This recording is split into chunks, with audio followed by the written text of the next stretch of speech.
Hello, I'm Cliff Smith and welcome to lesson 11 in my series on essential guitar techniques. So today we're going to look at unpitched or percussive notes or strums.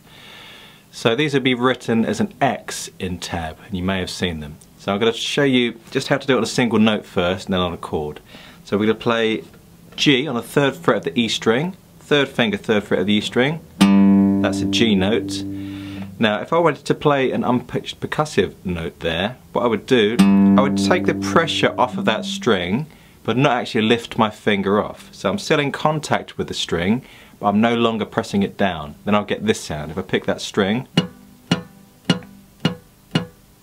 it's a clicking sound. So if I alternate that with putting pressure on to play the actual note, then taking pressure off to get the percussive sound, I'm going to get this.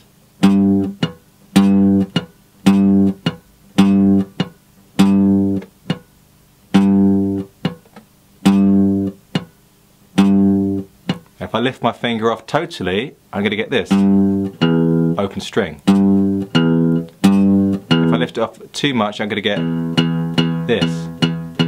So I need to keep a tiny bit of pressure on the string, then I'll get the percussive sound. Now you can do the same thing with a chord. I'm going to play an F5 chord. So I'm going to put my first finger on the 1st fret of the E string, 3rd finger on the 3rd fret of the A string, my little finger on the 3rd fret of the D string, 3 notes that make up an F5 chord. Now if I strum that chord normally, I'm strumming 3 strings. Now in order to get that percussive sound, I'm going to take the pressure off all 3 of those fingers, all 3 of those strings. Now I'm going to play the same 3 strings and I get this percussive sound. Okay, so let's do one on, one off, you hear the difference.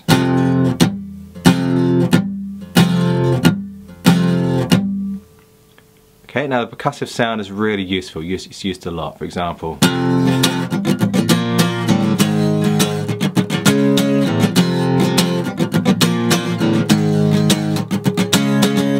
okay, it's that sound in between. It's very nice, very useful.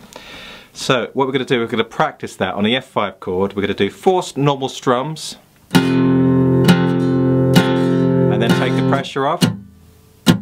4 percussive strums. Pressure back on, 4 normal strums, take it off. So again, I'm not lifting my fingers off totally, I'm just stopping the pressure. I'm stopping pressing down but staying in contact with the strings. Now the other 3 strings, when I play the F5 chord, what I don't want is all those open E, B and G strings. So what I'm doing with that left hand finger, I'm just lightly touching. It may look as if I'm doing a bar, I'm not. The hand position is similar to a bar, but I'm only putting pressure here on the E string. The other 3, I'm lightly touching. So effectively I'm doing the same technique as I would do as for a percussive strum there. But I'm still not strumming those strings with the right hand. The reason I'm muting them is because often they'll vibrate. If I just hit the string, the 3 E, A and D strings, I don't know if you can hear that, but the other 3 strings are resonating slightly from the vibration of me hitting those other 3. So if I just touch that with my first finger, then they're going to be dead, they're not going to ring out. So in between, there's nothing. So now what we're going to do, 4 regular strums, 4 percussives, then we're going to go to 2 and 2, then 1 and 1. So 4, 2, 1, 4. Repeat that. Again.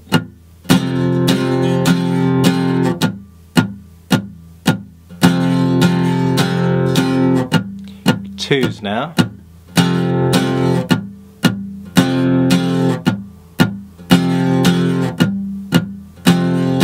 Now ones.